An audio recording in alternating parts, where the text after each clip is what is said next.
saudara yang terkasih di dalam Tuhan Yesus Kristus. Selamat datang di ibadah online Gereja Betel Indonesia Jemaat Kerajaan Allah, Jalan Abdul Rahman Saleh, nomor 52, Kestalan, Banjarsari, Surakarta. Kami sangat senang melayani saudara pada ibadah online ini. Jika tayangan ini memberkati saudara, jangan lupa klik subscribe, like, bagikan, dan komen, agar channel ini semakin berkembang dan memberkati banyak orang. Jika saudara ingin memberikan persembahan untuk pekerjaan Tuhan di gereja kami, saudara bisa mengirimkannya melalui nomor rekening BCA 7350046229 atas nama GBI Abdul Rahman Saleh, atau saudara dapat memasukkan ke tempat persembahan di gereja. Hendaklah masing-masing memberikan menurut kerelaan hatinya, jangan dengan sedih hati atau karena paksaan, sebab Allah mengasihi orang yang memberi dengan sukacita, dan Allah sanggup melimpahkan segala kasih karunia kepada kamu, supaya kamu senantiasa berkecukupan di dalam segala sesuatu dan malah berkelebihan di dalam pelbagai kebajikan. 2 Korintus 9 ayat 7-8. Kami ucapkan terima kasih atas perhatiannya dan selamat beribadah. Tuhan Yesus memberkati.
ajari Tuhan, supaya hidupku boleh mengerti setiap detak jantung Tuhan, mengerti keinginanmu bagi kami Tuhan, mengerti kerinduanmu bagi kami Tuhan, dan semakin hari semakin memiliki keintiman dengan Tuhan, sampai sungguh-sungguh hati kita, detak jantung hati kita seirama dengan detak jantung hatinya Tuhan.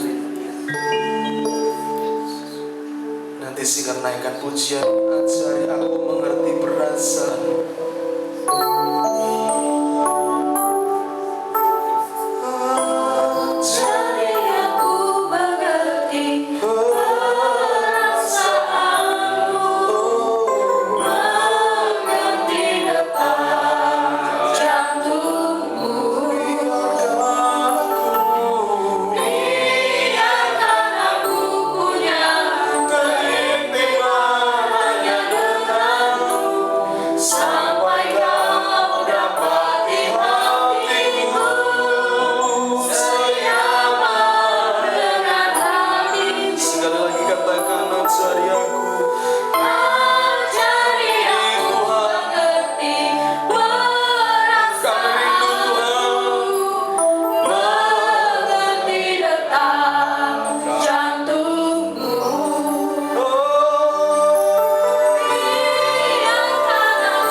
Jujur di hadapan Tuhan, terbuka di hadapan Tuhan. Kalau ada hal yang perlu hari ini Tuhan mungkin bicara, kau harus selesaikan di hadapan Tuhan. Jangan sampai anugerahnya berlalu dari hidup kita. Waktu tidak akan pernah kembali, saudara. Kesempatan tidak akan terjadi dua kali. Hari ini saatnya engkau dan Tuhan secara pribadi bersekutu dalam keintiman. Saudara bisa duduk dalam hadirat Tuhan, tetap dalam posisi berdoa. Anda bisa duduk di tempat masing-masing, nikmati hadirat Tuhan. Saya ingin hadir yang indah antara engkau dengan Tuhan.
hatimu.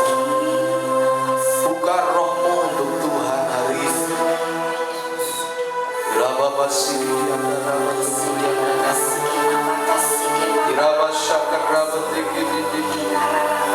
Bukan menjadi kebiasaan, bukan menjadi rutinitas, tapi sungguh jiwa yang rindu akan Tuhan, roh yang rindu akan Tuhan. Oh Jesus, oh Jesus, oh Jesus, oh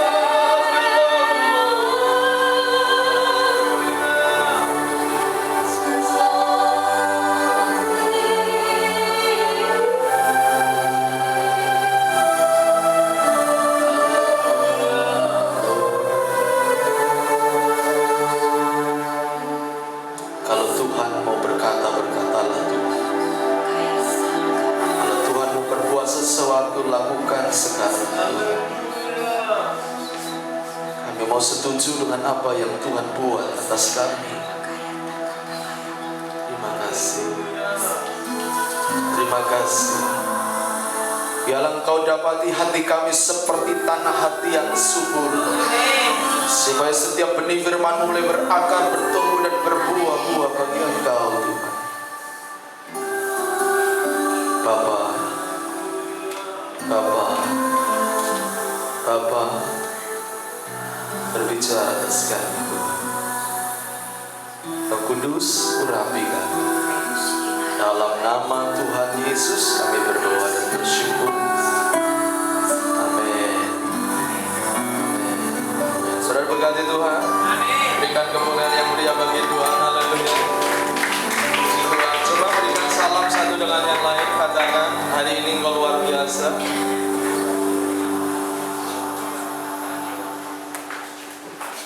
Haleluya, luar biasa. Selamat datang Pak Edi. Ya, ada dari Bandung, dari mana? Kuningan, Cirebon. Kumaha damang? Tiasa Sunda. Satik mah abdi tiasa Sunda tuh. Ya. Baik. Sudah diberkati Tuhan. Tetap semangat. Tetap semangat. Tetap semangat. Haleluya, haleluya. Puji Tuhan. Terima kasih Mas Ben. Mau di situ saja kalau apa? Ada yang baru datang? Mata saya tidak melihat. Bu Lydia. Oh, Bu Lydia. Iya. Iya, apa kabar Bu Lydia? Selamat datang, Tuhan berkati. Ya, datang kembali lagi dari Jakarta, balik ke Solo lagi. Puji Tuhan. Hanya Tuhan memberkati. Ya, tetap sukacita, tetap semangat Bu Lydia. Puji Tuhan. Baik, Bapak Ibu Saudara sekalian, mari kita akan belajar firman Tuhan. Ya, tema firman Tuhan hari ini adalah dikantongin keringat sebenarnya.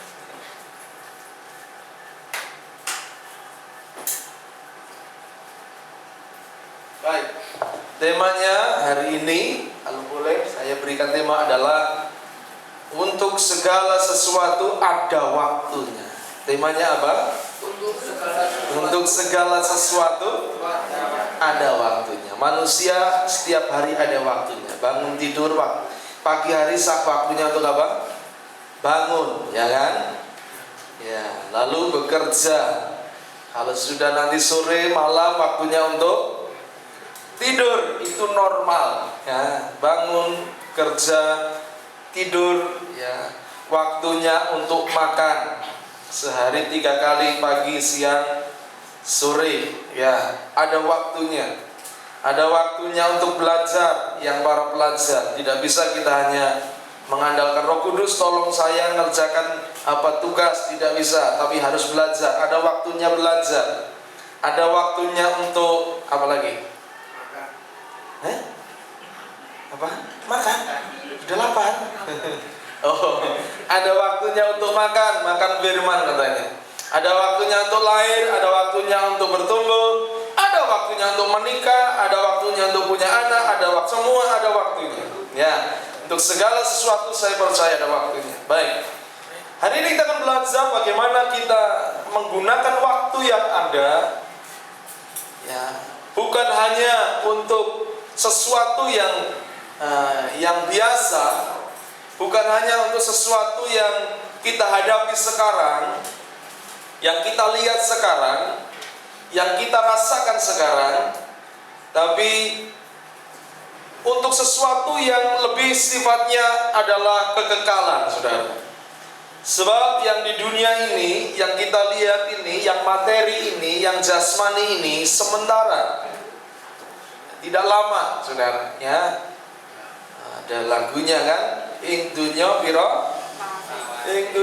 piro lawase, ing dunya mau mampir ngombe, ayo konco eling marang uripmu, pasrah marang Allahmu. Ini dunia ini berapa lamanya?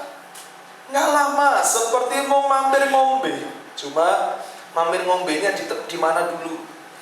Saya mampir ngombe di Pak Bodo, bisa ngobrol suwi sesetino, saudara.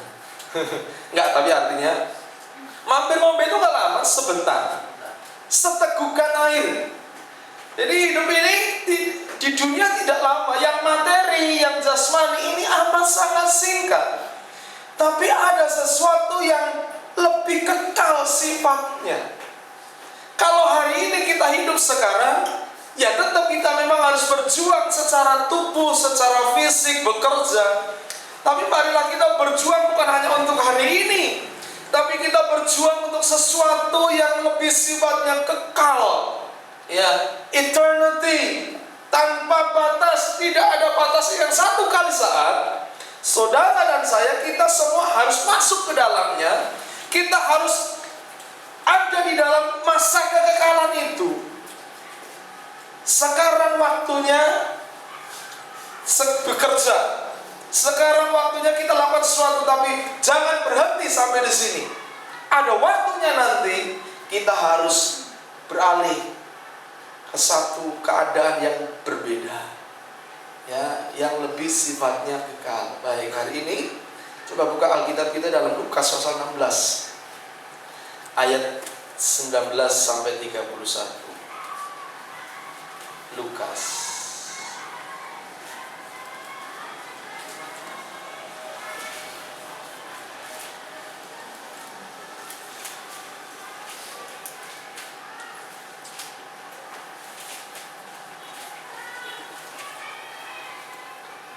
Ayat 19 sampai ayat 21.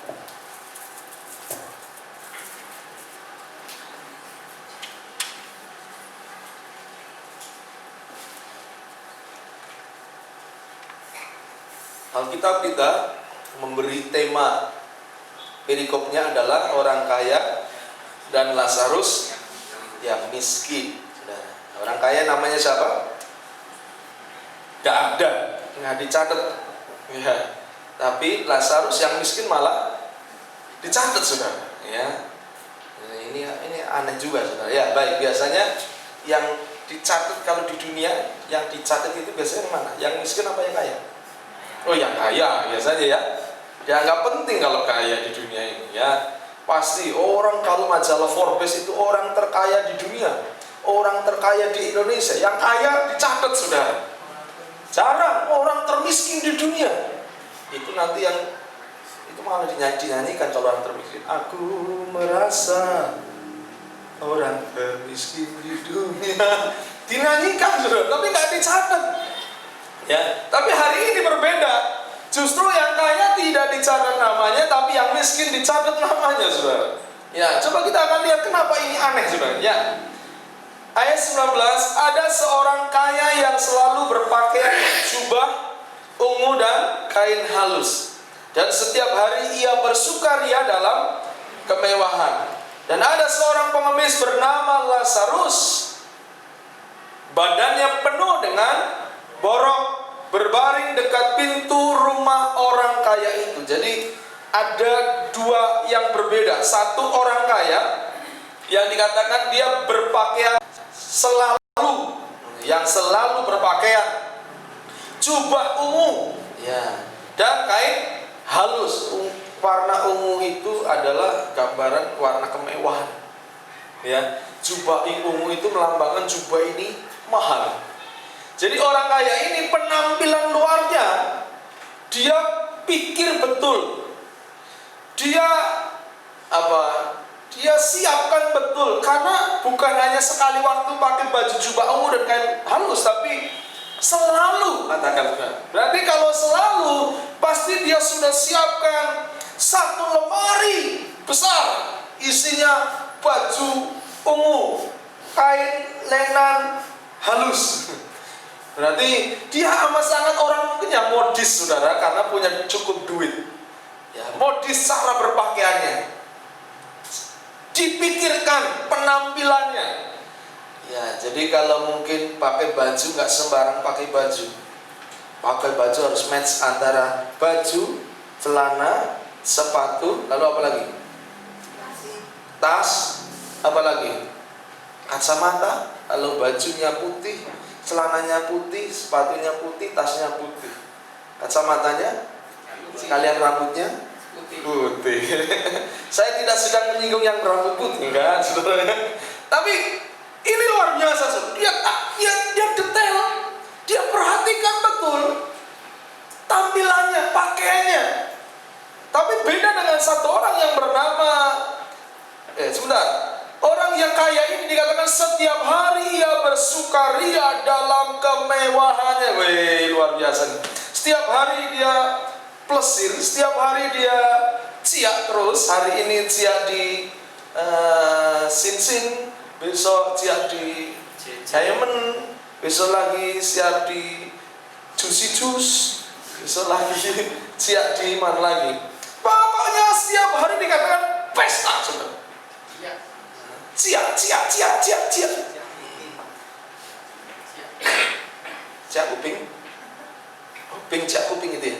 Dan ada seorang lagi yang bernama pengemis, bernama Lazarus. Badannya penuh dengan borok, berbaring dekat pintu orang kaya itu. Ada seorang yang bernama pengemis yang bernama Lazarus.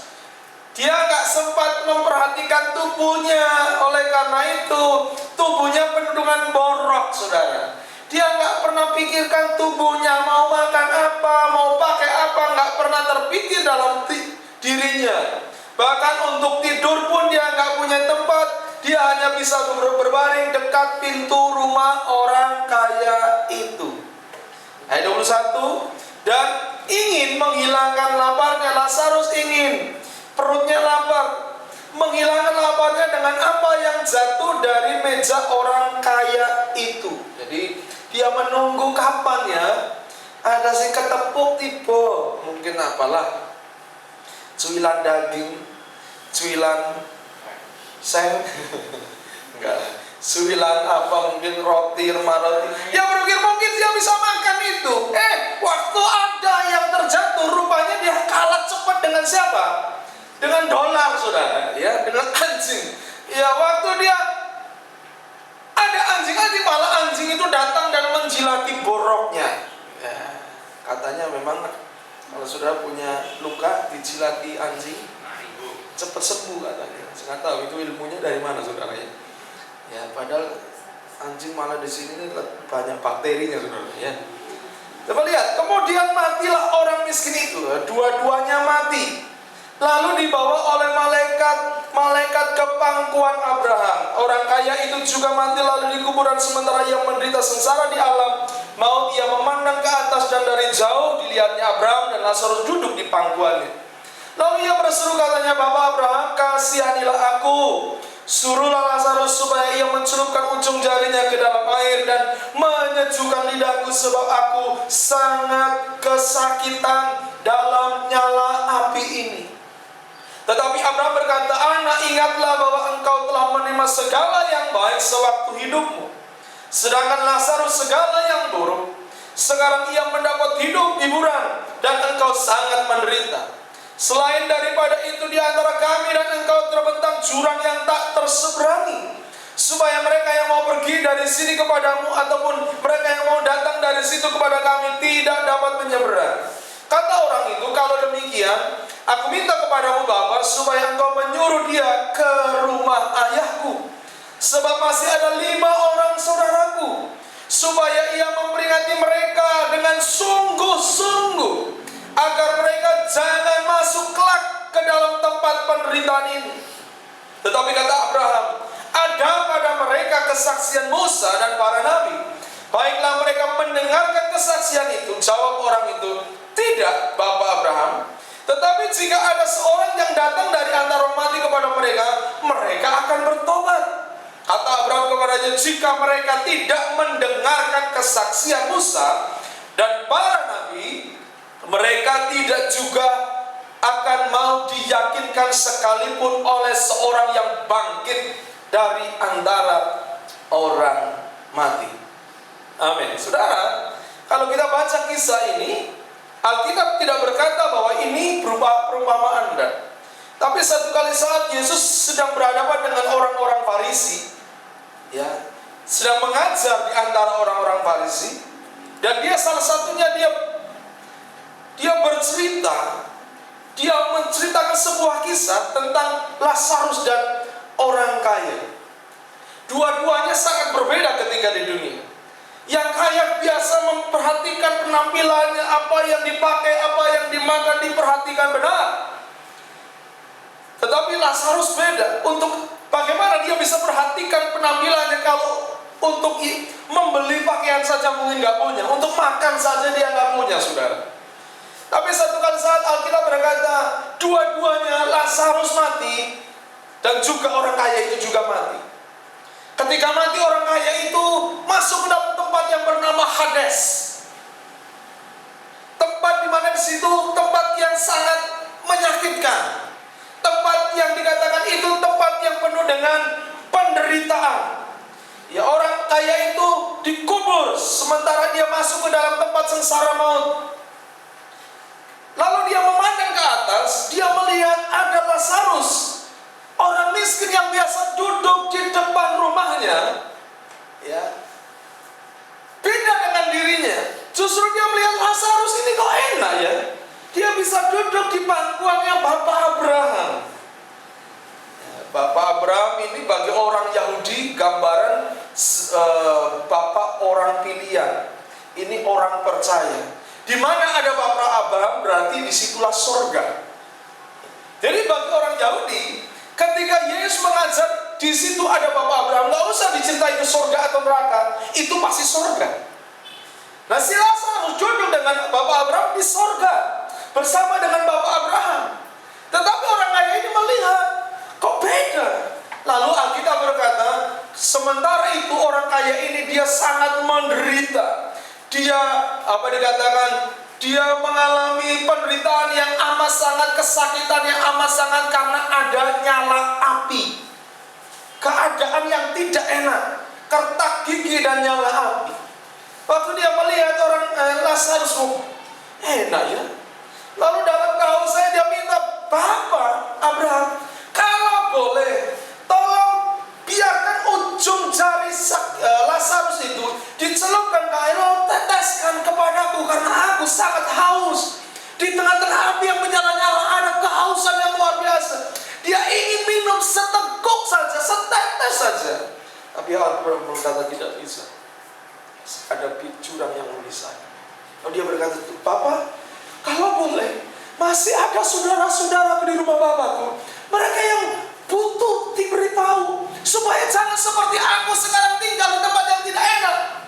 Tapi Bapak Abraham berkata, orang kaya, sudah ada kesaksian para nabi, sudah ada firman Tuhan, cukup itu. Pelajaran apa yang kita bisa dapat dari kisah ini, saudara? Yang ini hari ini kita akan renungkan bersama. Ini gambaran manusia. Setiap kita pasti berbeda. Ada yang kaya, ada yang miskin. Ada yang berkecupan, ada yang tidak. Tapi persoalannya, kenapa ketika dua-duanya mati, kok tempatnya beda? Apakah karena persoalan kaya miskin membuat yang satu masuk surga, yang satu tidak masuk surga? Ada orang berpikir, ya ini jelas karena Lazarus miskin, makanya masuk surga. Ya, sehingga banyak orang dulu berpikir, kalau jadi orang Kristen itu harus menderita. Ya, ada lagunya, biar aku miskin di dunia tetapi kaya di surga. Apa-apa nih dunia miskin, ada apa-apa, apa-apa nih dunia menderita, tapi aku kaya di surga. Apakah itu rencana Tuhan, saudara? Ayo, kira-kira rencana Tuhan seperti itu apa enggak, saudara? Nah, Alkitab berkata dalam kitab Yohanes, pencuri datang untuk mencuri, membunuh dan membinasakan, tapi aku datang untuk memberikan apa? Hidup dan hidup dalam segala kelimpahan. Artinya Tuhan tidak pernah menyuruh saudara, menyuruh kita untuk apa? Kamu harus menderita supaya masuk surga. Enggak. Jadi rupanya saya yakin yang membuat Lazarus bisa duduk di pangkuan Bapak Abraham, yang membuat orang kaya ini masuk ke tempat yang namanya neraka, bukan karena kaya miskinnya, enggak. Tidak ada ayat yang menyebutkan itu. Tapi ada sesuatu yang hari ini kita mau pelajari bersama dari kisah ini. Ya. Pelajaran yang pertama yang kita bisa dapat dari kisah ini adalah ayat 22 sampai 23. Dikatakan, kemudian matilah orang miskin itu, lalu apa? Dibawa oleh malaikat-malaikat ke pangkuan Abraham. 23. Orang kaya itu juga mati, lalu dikubur, dan sementara ia menderita sengsara di alam maut, ia memandang ke atas dan dari jauh dilihatnya Abraham dan Lazarus duduk di pangkuan. Dua-duanya ada kesempatan untuk hidup, tapi satu kali saat dua-duanya ada juga waktunya untuk mati. Yang miskin ya mati, yang kaya ya mati. Ya, jadi kematian itu tidak akan pernah bisa dihindari oleh manusia. Ya Pak ya? Ada yang bisa dengan keuangannya, kekayaannya membeli hidup? Tidak ada, saudara. Mau orang kayanya seperti apa, duitnya banyak seperti apa, kalau sudah waktunya harus pulang ya pulang. Ya. Jadi rupanya ada saat dimana kita nggak punya pilihan. Ada saat dimana saatnya kita nggak punya choice, nggak punya pilihan harus bagaimana. Semuanya sama. Satu kali saat kita harus masuk melewati apa yang disebut dengan kematian. Waktu kita hidup di bumi, kita masih hidup, kita masih bisa bertindak, berpikir, berlaku menurut kehendak kita. Tapi nanti ketika kita sudah masuk melewati kematian, setelah kematian, yang berlaku dan yang terjadi bukan menurut apa yang kita mau, tapi yang terjadi dan yang berlaku adalah apa yang berlaku menurut kehendaknya Tuhan. Waktu saudara hidup sekarang, saat ini kita masih bisa memilih bagaimana kita mau hidup. Saudara bisa pilih, engkau mau hidup taat atau tidak taat, bisa, itu pilihan di tangan kita. Engkau bisa pilih, hari ini aku mau setia atau tidak, itu bisa di tangan kita. Engkau bisa pilih, engkau mau memuji Tuhan atau engkau mau pakai mulutmu untuk mengutuki, bisa itu, selama kita masih hidup. Tapi ada waktunya, ada saatnya, di mana bukan lagi kehendak saya, bukan lagi pilihan saya, tetapi saya harus masuk ke waktu, ke tempat di mana di situ tidak ada pilihan. Kita sudah ditetapkan apa yang harus kita lewati, mana yang harus kita masuki.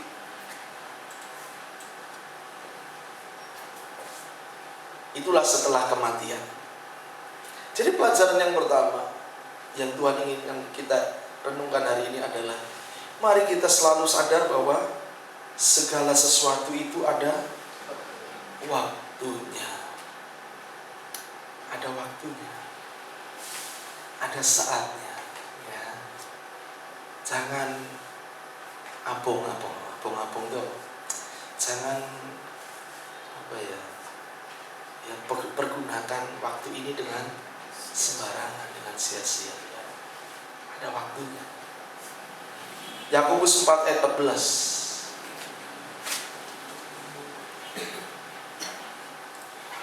Ada yang mau baca Yakobus 4 ayat 14?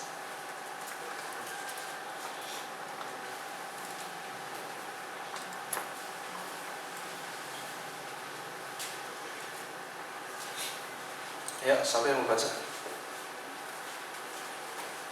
Yakobus pasal 4 ayat 14.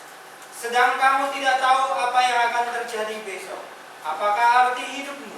Hidupmu itu sama seperti uap yang sebentar saja kelihatan lalu lenyap. Iya. Sedang kamu tidak tahu apa yang akan terjadi. Ada yang tahu apa yang terjadi besok? Ada yang tahu nggak? Apa yang terjadi besok? Saya tahu besok saya mau ada janjian. Ini kerjaan. Saya begini-begini. Ya itu kan baru perkiraan. Tapi kejadian yang sebetulnya akan terjadi besok nggak ada orang yang ngerti, betul ya? Tiba-tiba saudara bangun tidur batuk, 3 kali batuk langsung det. Innalillahi wa. Iya saudara. Gara-gara batuk nih saudara iso mati loh. Ada orang gara-gara bakso, gara-gara kacang mati. Dulu anak dari seorang full timer, apa ya, gara-gara kacang apa bakso mati. Sejak itu mamanya itu apa ya, trauma dengan apa, kacang apa bakso, kacang, karena makan kacang belum sempat dikunyah, melebusi dan masuk ke tempat saluran apa, nafas. Itu dulu namanya Mak Yong,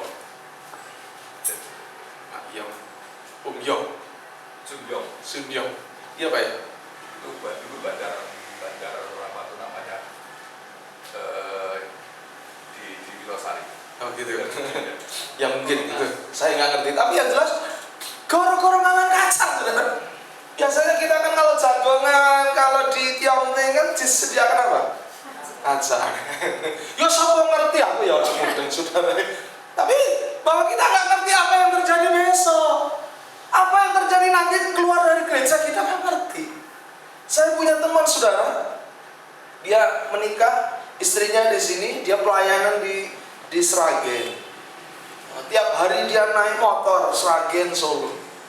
Siapa yang ngerti kalau hari itu menjadi hari terakhir bagi hidupnya ketika dia pulang dari Sragen? Seperti biasanya di tengah jalan, katanya nggak tahu dia kepepet bis, lalu dia jatuh, dilindes oleh bis. Innalillahi. Padahal istrinya baru hamil, masih muda, hamil. Wah, rasanya aduh mesake saudara. Semua orang nggak percaya, ini masih muda, ini potensi luar biasa. Kok Tuhan panggil ya? Iya, karena memang tidak ada orang satupun yang mengerti kapan waktunya itu datang, tetapi segala sesuatu pasti ada waktunya. Tidak seterusnya kita ada di sini. Ya, tidak seterusnya. Tidak seterusnya saya bisa pakai tubuh ini. Satu saat saya akan tinggalkan tubuh ini, ya, masuk ke sesuatu yang berbeda. Memang selama di tubuh ini, sekarang ini kita bisa pilih hidup sesuka hati. Tapi ada waktunya nanti, kehendak saudara, kehendak saya, kehendak kita menjadi kadaluarsa, tidak terpakai. Itulah yang disebut waktu kekekalan setelah kematian. Nah, itu yang perlu kita pikirkan. Jadi sementara kita hidup sekarang, mari kita gunakan sungguh-sungguh waktu yang ada. Ya, jangan lagi ya bermain-main dengan waktu ini. Saya rasa waktu ini berjalan cepat, saudara. Ini sudah minggu keberapa? 2. Ya, bulan ke-3 dari 2015. Cepat, saudara. Saya pikir berarti aku cepat tambah tua ya, saudara. Saya mikir, aduh, puji Tuhan, belum ada rambut putih. Jadi bisa bergaya masih muda gitu ya. Kalau ada rambut putih, biasa istri saya, rambut putih orang. Nah, mau saya ambil, main foto-foto. Ketok tua katanya, semakin banyak rambut putihnya semakin penuh kemuliaan katanya. Ya Pak? Pak Yusnya nggak ada ini. Baik. Jadi pelajaran pertama, mari saudara kita berhikmat dalam hidup. Kita mari berpikir dalam hidup ini. Mari kita siapkan segala sesuatu, karena kita tidak tahu kapan waktunya, tapi segala sesuatu pasti ada waktunya. Tidak selama-lamanya Anda bisa berjalan hidup menentukan segala sesuatu menurut kehendak saudara. Ada waktunya kehendakmu kadaluarsa, kehendakmu berhenti, tidak bisa lagi mempengaruhi hidupmu. Engkau harus masuk ke satu tempat di mana bukan kehendakmu yang terjadi, tapi ada satu kehendak lain yang harus terjadi. Yang kedua,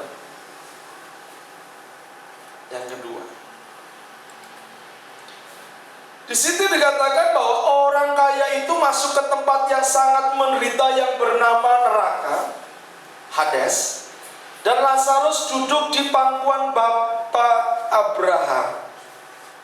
Lalu orang kaya itu, dia berkata kepada Bapak Abraham, kalau boleh Lazarus itu dia berikan jarinya untuk meneteskan satu tetes saja. Lalu Abraham berkata, nggak bisa, sudah tidak ada hubungan, ada jurang yang memisahkan antara engkau dan aku, antara surga dan neraka, tidak bisa. Lalu orang kaya ini berkata, Bapak Abraham, kalau begitu tolong, itu di rumahku ada 5 saudaraku, mereka belum bertobat, tolong supaya, bagaimana caranya? Siapalah, bangkitkan dari kematian supaya mereka bisa bertobat. Tapi Abraham berkata tidak, karena sudah ada kesaksian para nabi, sudah ada firman Tuhan yang diberitakan. Mereka sudah dengar firman, tapi mereka tak mau respon dari firman Tuhan. Mereka tidak mau menanggapi firman Tuhan. Orang kaya ini menyadari bahwa dia ada di tempat yang salah pada waktu itu, karena apa yang dilakukan dahulu ada sesuatu yang keliru, saudara. Dia menyadari dia dulu hidup hanya untuk kepentingannya sendiri. Dia hidup hanya memperhatikan apa yang di luar, penampilannya, caranya berpakaian, caranya berbicara, hidup setiap hari makan, minum, semuanya itu yang dia perhatikan. Dia tidak pedulikan firman Tuhan. Dia sadar dia belum bertobat. Dia sudah dengar firman Tuhan. Mungkin dia ini juga adalah anak Allah, orang Kristen mungkin, karena dia tahu itu Bapak Abraham, kenal itu Bapak Abraham. Tetapi nyatanya kok tempatnya salah. Dia sadar bahwa apa yang dilakukan dulu itu membuat dia sekarang berada di tempat yang salah. Pelajaran yang kedua dari firman Tuhan, untuk sesuatu di depan ditentukan hari ini, saudara.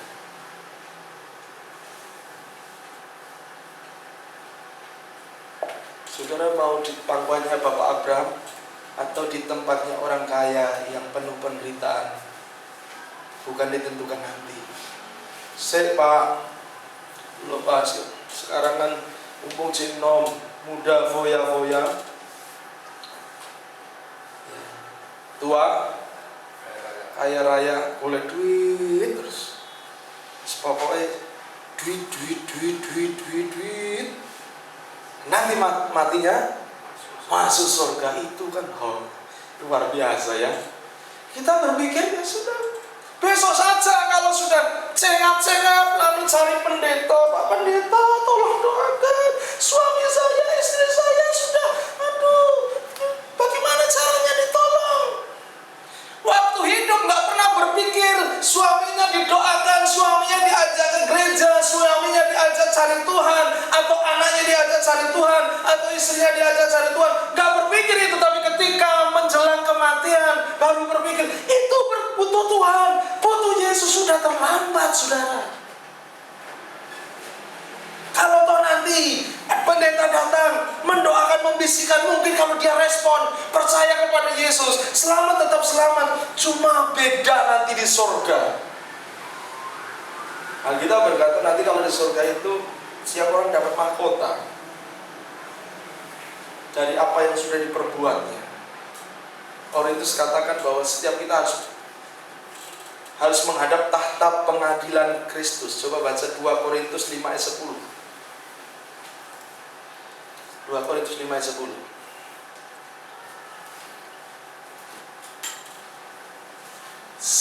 Ya.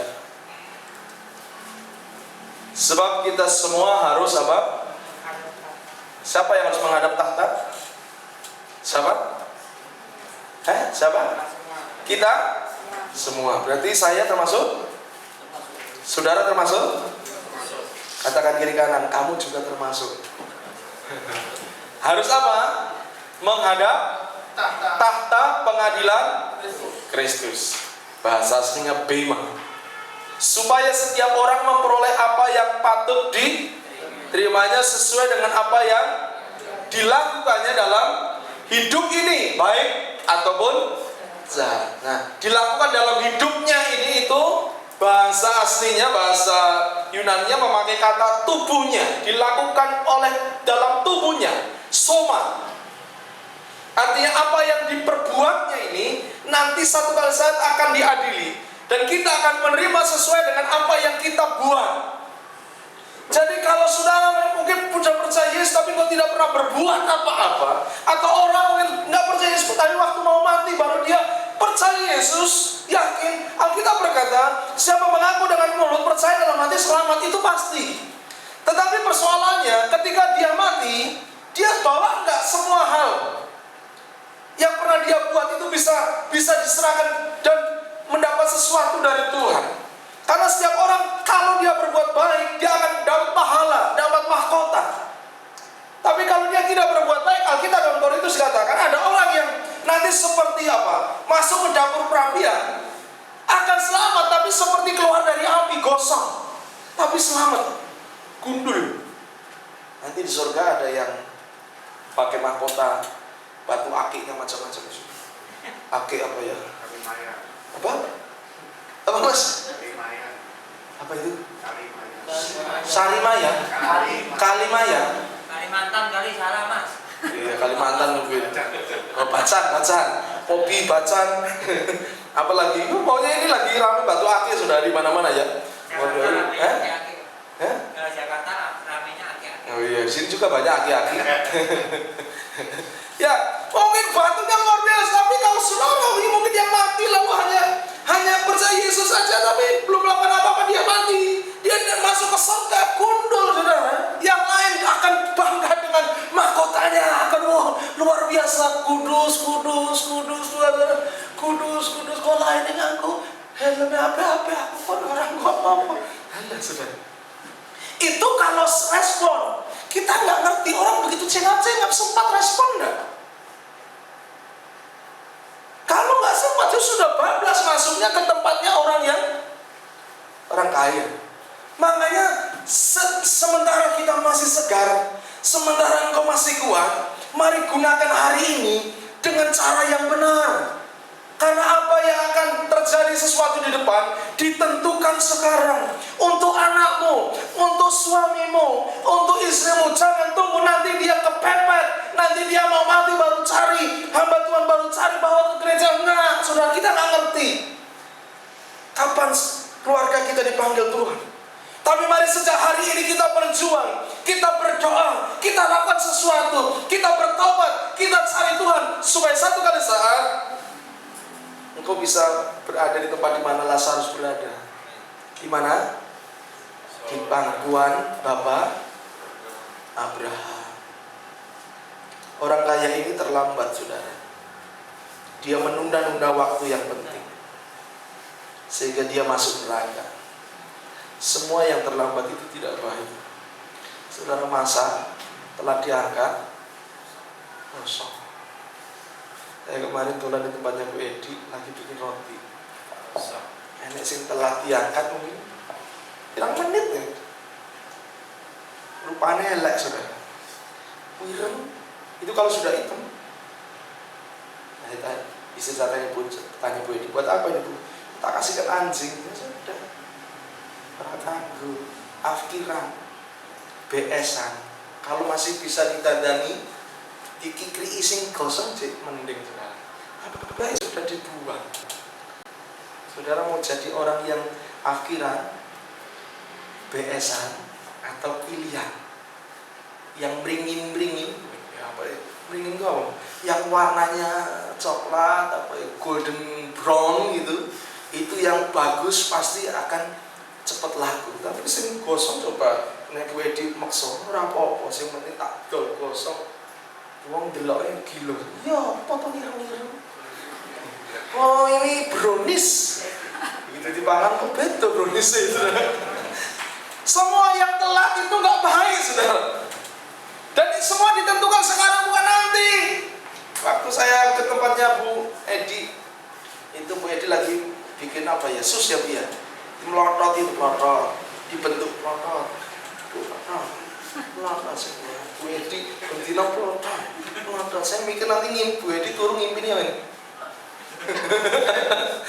Oh iya, bikin berapa ya? 200 ratusan gitu melotot. Dan setiap kali pelototannya itu saudara, bentukannya nanti dibawa ke oven.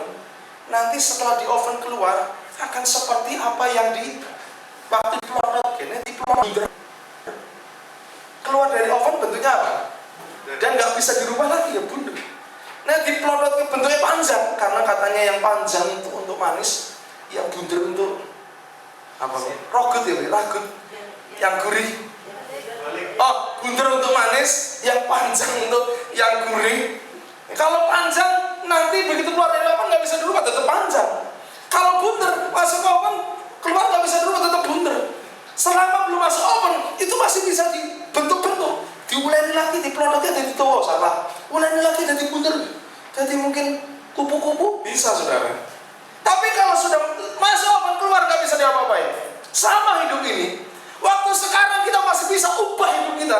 Masih ada kesempatan diubah hidup saudara. Masih ada kesempatan waktu yang Tuhan berikan untuk kau ubah hidup saudara. Nanti kalau kau sudah lewat ke satu waktu, tidak lagi bisa diubah segala sesuatunya. Nah sudah bunder ya bunder, lonjong ya lonjong. Nah bunder dipaksa jadi lonjong, apa yang terjadi?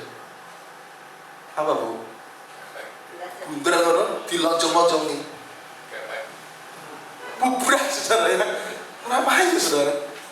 Jadi segala sesuatu ditentukan sekarang saudara. Jangan seperti orang kaya ini yang terlambat. Semua yang terlambat tidak baik.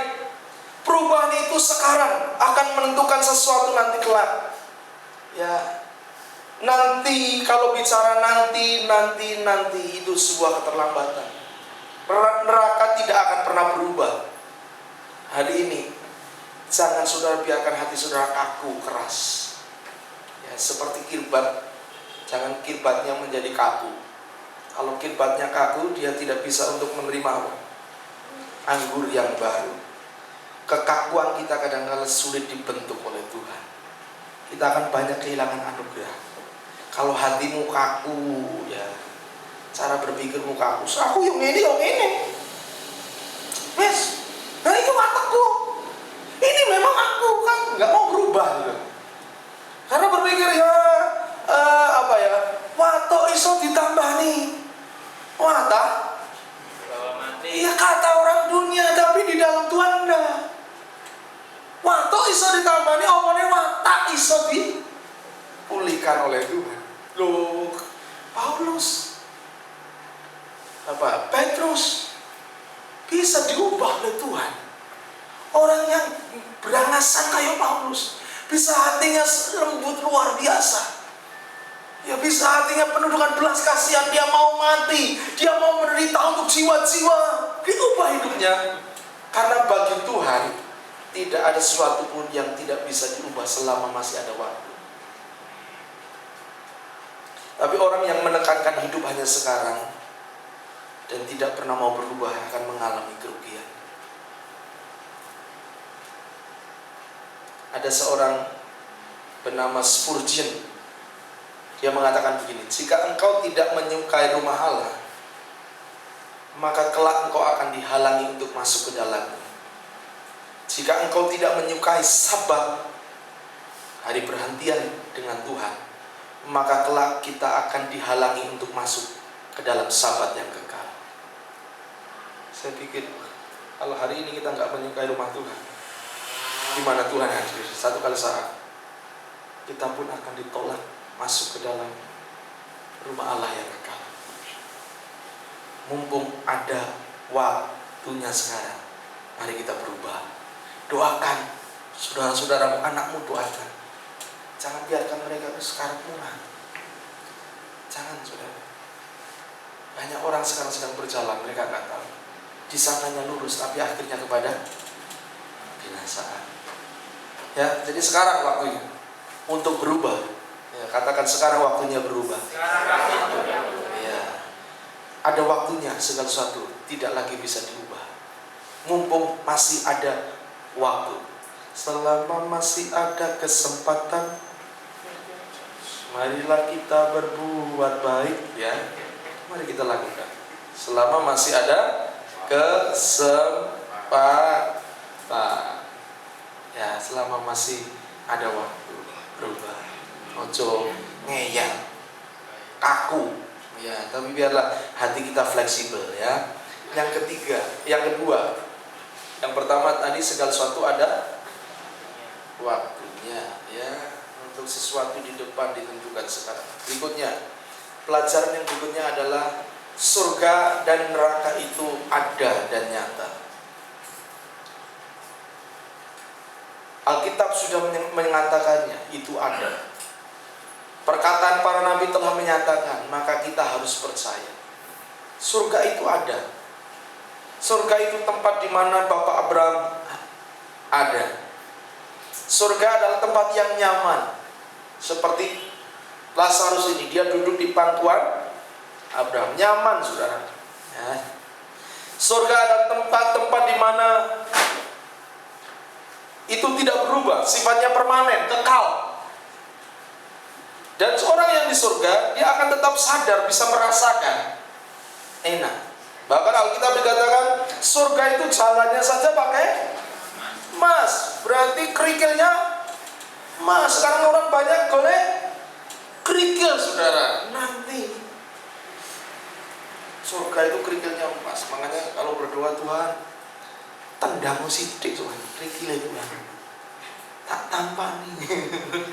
Siapa tahu Tuhan lagi jalan di surga, lagi santai sana, kesandung, ibu di rumah saudara, blok, sama ini saudara. Itu sekarang programnya berapa? 500 sekian, ya. Segini saja sudah di miliarder.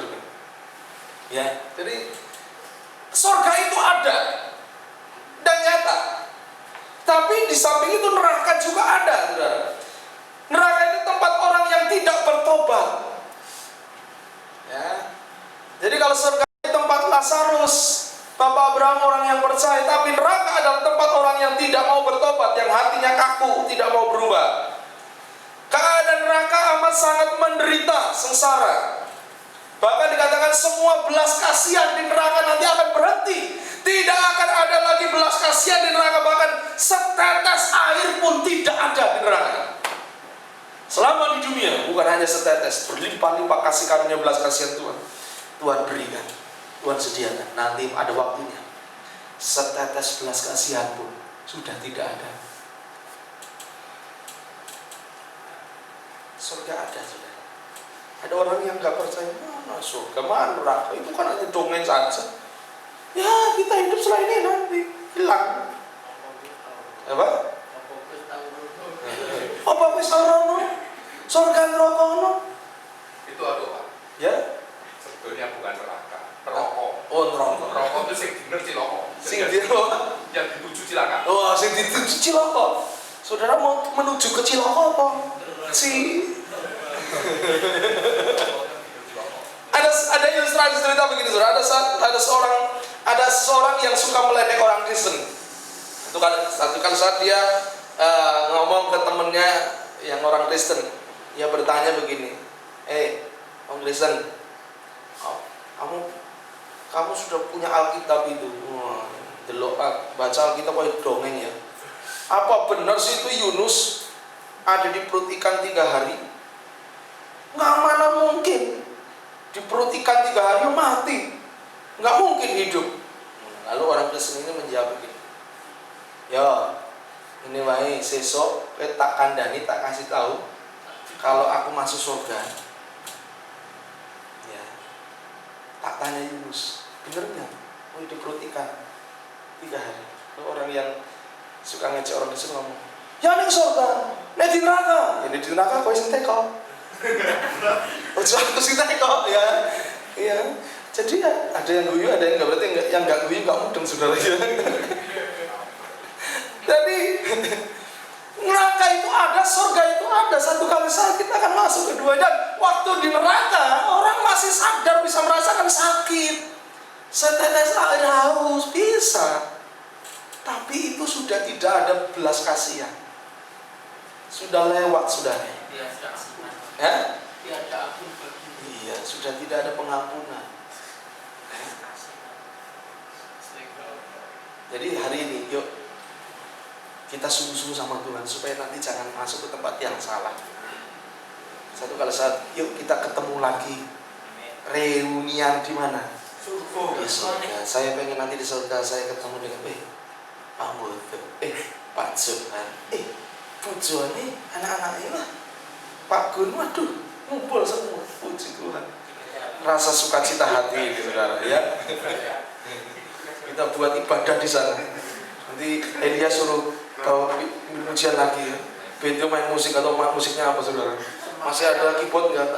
Nanti kayak itu saudara-saudara kita kalau mati pakai bikin keyboard kertas. Keyboard diobong kirim. Sopo ngerti nanti band di sana main keyboard? Kirimkan keyboard di sana ya.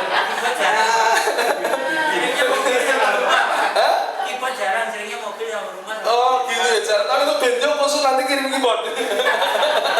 Setelahnya kalau sih sama. Setelahnya. Nah nanti kirimkan UPS ya.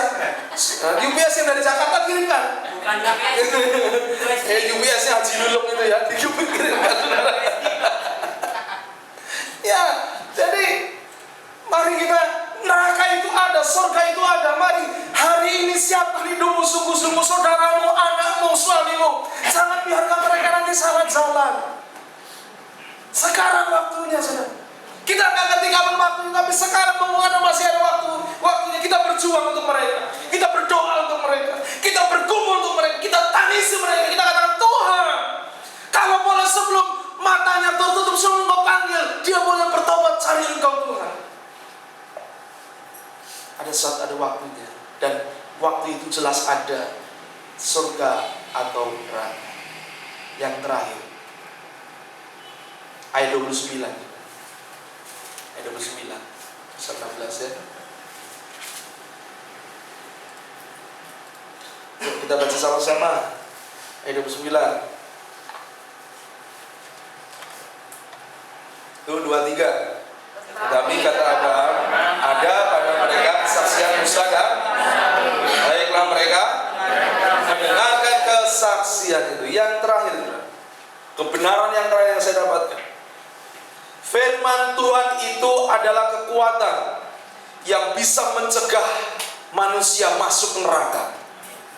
Firman Tuhan itu kekuatan yang bisa memblokade, menahan manusia masuk ke neraka. Kalau tidak ada firman Tuhan, semua manusia akan masuk ke neraka. Roma 3 ayat yang ke-10, tidak ada yang benar, seorang pun tidak. Bahkan di dalam Yesaya dikatakan kebenaran kita, kebaikan manusia di hadapan Allah itu seperti kain kotor, tidak ada artinya. Ya, manusia tanpa kehadiran Tuhan, tanpa firman Tuhan, tanpa perkataan Tuhan, tanpa korban Yesus disalib, hidupnya akan masuk ke dalam satu tempat yang bernama Hades, di mana ada orang kaya ini. Tapi syukur kepada Tuhan, Tuhan sudah berikan kepada kita karena kasih-Nya, yaitu firman-Nya. Inilah pelita bagi kaki kita, terang bagi jalan kita, supaya kita tidak masuk ke dalam satu tempat yang bernama neraka. Karena firman itu adalah kekuatan yang bisa mencegah kita masuk ke dalam Hades, masuk ke dalam neraka. Jadi Alkitab, firman Tuhan menyadarkan kita bahwa firman Allah itu sangat kita butuhkan dalam hidup ini. Itu yang akan menolong kita tidak masuk terjerumus ke dalam apa yang disebut neraka. Roma 1 ayat 16, suruh baca.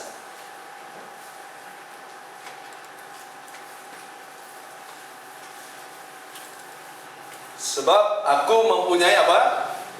Keyakinan yang kokoh dalam Injil, karena Injil adalah Kekuatan Allah yang menyelamatkan setiap orang yang percaya. Injil itu kekuatan yang menyelamatkan.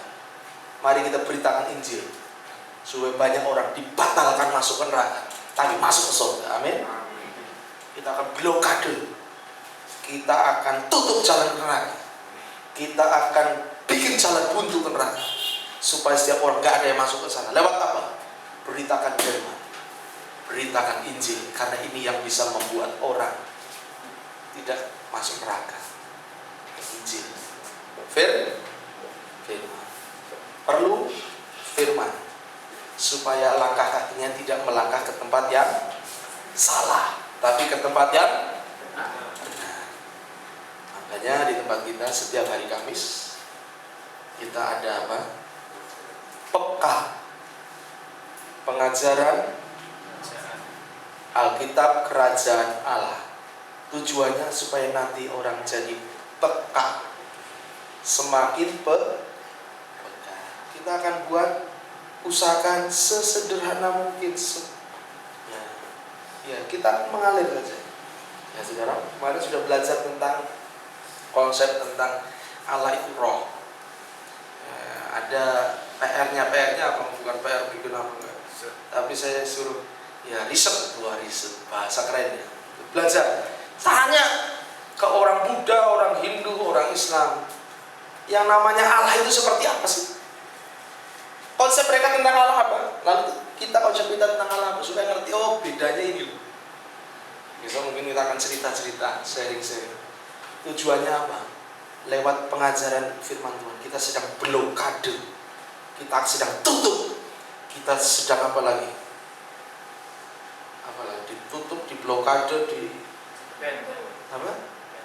bentengi jalan menuju neraka, supaya setiap kita masuknya ke surga. Ya perlu sekali firman, karena Alkitab berkata inilah kekuatan Allah yang menyelamatkan. Markus 16:16. Siapa yang percaya dan dibaptis akan diselamatkan, tetapi siapa yang tidak percaya akan dihukum. Amsal 15:15. Jalan orang bodoh dalam anggapannya sendiri, lurus dalam anggapannya sendiri, tapi siapa mendengar nasihat, yaitu firman, ia menjadi bijak. 1 Timotius 1:15 dikatakan, perkataan ini benar dan patut diterima sepenuhnya. Kristus Yesus datang ke dunia untuk menyelamatkan orang yang berdosa, dan di antara mereka akulah yang paling berdosa. Paulus menyadari karena dia baca firman, sehingga hidupnya dia benar, sadar. Jadi yang terakhir, firman Tuhan itu kekuatan yang akan mencegah kita masuk neraka. Jangan berpikir orang kalau sudah jadi Kristen cukup. Nah, orang kaya ini orang Yahudi, saudara, karena dia tahu ini Bapak Abraham, tapi dia masuk neraka. Kenapa? Hidupnya tidak bertobat, tidak dipimpin oleh firman. Sudah ada kesaksian para nabi, tapi dia tidak hiraukan kesaksian para nabi. Dia tidak mau mendengarkan, dia tidak mau bertobat. Dia hanya hidup mengurusi hal yang luar saja, pakaiannya, makanannya, hidupnya hanya makan, minum, bekerja, makan, minum, foya-foya. Dia nggak hiraukan firman, sehingga dia masuk ke tempat yang salah. Tapi Lazarus dalam penderitaannya, dia tetap percaya Tuhan, dia tetap dengar firman, dia tetap yakin. Itulah yang membuat dia duduk di pangkuan Bapak Abraham. Kita butuh firman untuk bisa menolong kita. Yang penting bukan awalnya, tapi yang penting akhirnya. Seperti 5 anak darah yang bijak dan 5 anak darah yang bodoh. Yang bijak, awalnya dia sudah siap, terus sampai ketika mempelai datang, dia tetap siap. Pelitanya menyala. Pelita itu firman, pelitanya tetap menyala. Tetapi yang bodoh, dia hanya di awal senang firman, senang, sukacita, tapi dia tidak jaga firman itu tetap menyala, pelita itu tetap menyala. Ketika tiba saatnya mempelai datang, dia kehabisan minyak, pelitanya nggak menyala lagi. Sehingga apa? Dia ketinggalan. Yang penting bukan awalnya, tapi yang penting bagaimana kau terus jaga terus, pelitamu tetap menyala, jaga, pelita tetap menyala. Waktu terus kau jaga, pelita tetap menyala. Kapanpun Tuhan datang, kapanpun Tuhan panggil, kapanpun tiba waktunya, engkau sudah siap dan masuk ke tempat yang benar. Amin.